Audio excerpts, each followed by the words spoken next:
Okay. இந்த புலி படத்தினுடைய சர்ச்சை என்ன சார்? இவ்வளோ வருஷம் கழிச்சு புலிப்படம் சர்ச்சை வந்துங்க பிடி செல்வகுமார் நீண்ட காலமாக விஜயோடு ட்ராவல் பண்ணவர். விஜயனுடைய முதல் படத்துலேருந்தே அவர் இருக்கார். ம். அப்போ என்னென்னா அவருடைய வளர்ச்சியை மெல்ல மெல்ல பார்த்தவர் அவர். இன்றைக்கி ஒரு புலி வேகத்தில் போய் நிற்கிறாரு விஜய். நம்மளை பக்கத்தில் வச்சுக்கலையேங்கிற ஒரு ஆதங்கம் அவருக்கு இருக்குது. ஓகே. அது என்னென்னா அந்த புலி படத்தினால் ஏற்பட்ட பிரச்சனை தான் அது. ஆக்சுவலாக விஜய் மாதிரி அன்னைக்கு விஜய்லாம் ஒரு பெரிய டாப்பில் இருக்கிற ஒரு இடத்துல ஒரு கால் ஷீட் கொடுக்குறாரு அவருக்கு.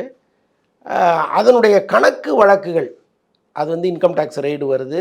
அப்போது வந்து அவங்க அதிகாரிகள் கேட்கும் பொழுது சில விஷயங்களை ஒரு வெளிப்படையாக சொல்லிட்டாருங்கிற கோபம் விஜய்க்கு இருக்குது. ஓ, விஜய் தரப்புலேருந்து அந்த ஒரு கட்டாயமாக இப்போ நம்ம கூட நிழலாக ஒருத்தர் இருக்கார்.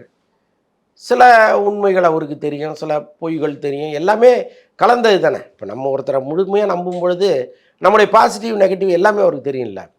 அப்போ இவர் வந்து ஒருவர் கிடுக்கி பிடி போடும் பொழுது முடிந்த அளவுக்கு நம்ம பழகிட்டோம், நம்ம அவரை காப்பாற்றணும்னு நினைக்காம பல விஷயங்களை இவர் அங்கே போட்டு கொடுத்துட்டார். அது வந்து விஜய்க்கு ஒரு பெரிய கோபமாக மாறி தான் இன்றைக்கி வரைக்கும் அவரை பக்கத்தில் சேர்க்காமல் வச்சுருக்காரு.